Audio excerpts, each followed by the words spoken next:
As far as the Turkey's EU membership is concerned, what are the conclusions you have throughout the period you are in the presidency? About Turkey, I think it's important that to respect the decision we have taken. It was a unanimous decision. The 27 member states decided to negotiate membership perspectives with Turkey, and so we make progress in that direction. But we have to see if, at the end of the process, Turkey is ready to be a member of the European Union, and of course if the European Union is ready to accept a country like Turkey. I believe Turkey has been making progress, but it is too soon to say what will be exactly the final result of these negotiations. According to a recent poll, Europeans are very reluctant to go and cast their vote. Do you think until June they will change their minds? I hope so. I hope so. But you know, sometimes it's because the European Union, we take it for granted.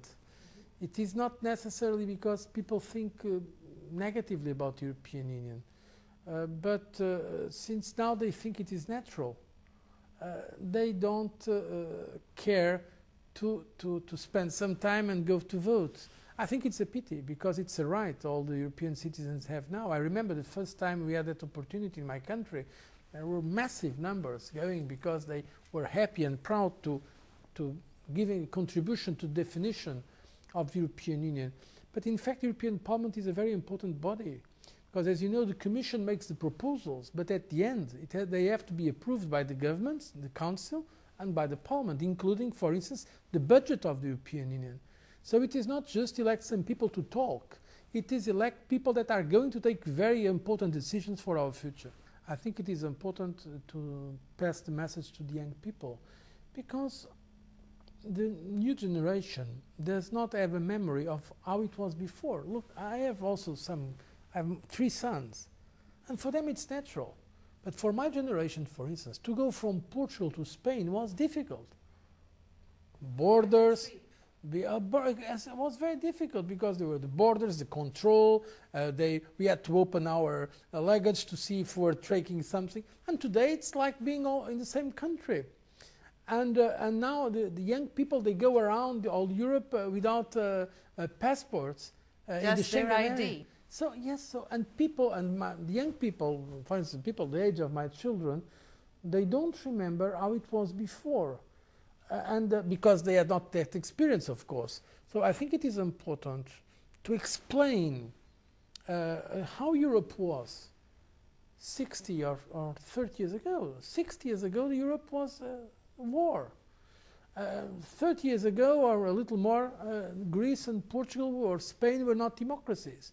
15 years ago, all those Central Eastern European countries were also not democracies. They were under a totalitarian system, communist totalitarian system. Some of those countries were not even independent, like the Baltic countries. And now we have this big space of 27 countries, almost 500 million people, living with some difficulties sometimes, yes, but basically living in peace, in freedom, and with some spirit of solidarity. And I think that's a great achievement. And I heard you saying, and being proud of the European lifestyle being better, for instance, from the one of the Americans or the Chinese or the... I think it is very important to have this in mind, because it's true that, for instance, China is growing more than Europe. Yes, but do we want that kind of growth? We want growth, but with social rights. We want growth, but with respect for our environment. And in Europe, of course, I'm not saying that we are perfect. There are many problems in Europe. But in fact, there is not another continent where workers have so many rights, where we have also some social rights, for instance, national security systems, social security systems, national health services. So I think we have to make Europe more competitive, but our model, a model of having open economies, market economies, but with high levels of social commitment, and welfare state, these are good models, and I think we should be proud of them.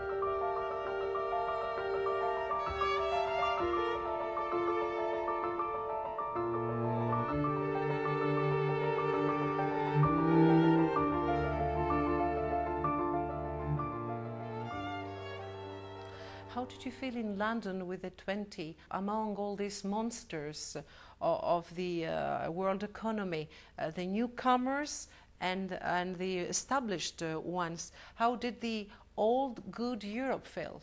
Look, Europe together, we are the biggest. The 27 member states together, the European Union, our economy is bigger than the American one, much bigger than the Chinese or the Russian or any other.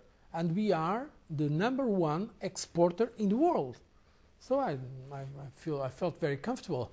I think sometimes they felt that we are maybe too many because we are several countries there, but the Commission was also representing the European Union as a whole.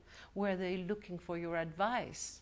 Yes, the European positions, I will not say advice, but in fact, if you look at the conclusions of the G20, many of those ideas were put forward by the European Union. We were among the first to put them, of course, working hand in hand with our American partners and also with others. Basically, many of those ideas were ideas that were coming from Europe. You met the newly elected President of the United States. Does he have the charisma, as we say in Greek? I think he is a real charismatic leader. Huh? I know that today we use the word charisma very often, but sometimes this is not the true charisma, the true Greek notion of charisma. I personally believe that President Obama is a very exceptional leader. I met him not only in London in the G20, afterwards in Prague with all the heads of government of Europe, but also I had a bilateral with him. And he's indeed an impressive leader. And I think it is important because, to be frank, there was a crisis of confidence in the United States all over the world. And I think that it is important that Europeans and Americans work together. And it's much easier when we see that there is a lot of goodwill regarding the United States, and the United States are not perceived as a threat, but they are perceived all over the world, also in Africa, in Latin America, in Asia, as a very important and constructive partner. Financial crisis has a great impact on tourism, which is very important for Greece, for Portugal, for Italy. But unfortunately, there is not a European legitimate policy for tourism. Would you be in favor to adopt a policy if you remain in the presidency of the European Union? What we can do, and we are already doing, is supporting some tourism initiatives. But you know, some member states want to keep that as mainly national. But so what we can do is to have the responsibility for the tourism policy at national level. So Greece defines its national policy, or Italy, or Spain, or Portugal. But at the same time to have some European measures of support to the tourism industry. So a kind of a complementarity of competencies between the European level and national level. Yes, I think tourism is a very important economic activity, creates very many important jobs. And also from a cultural point of view, it's a way of people getting to know others. So I think it is one of the great, let's say, economic sectors of the future.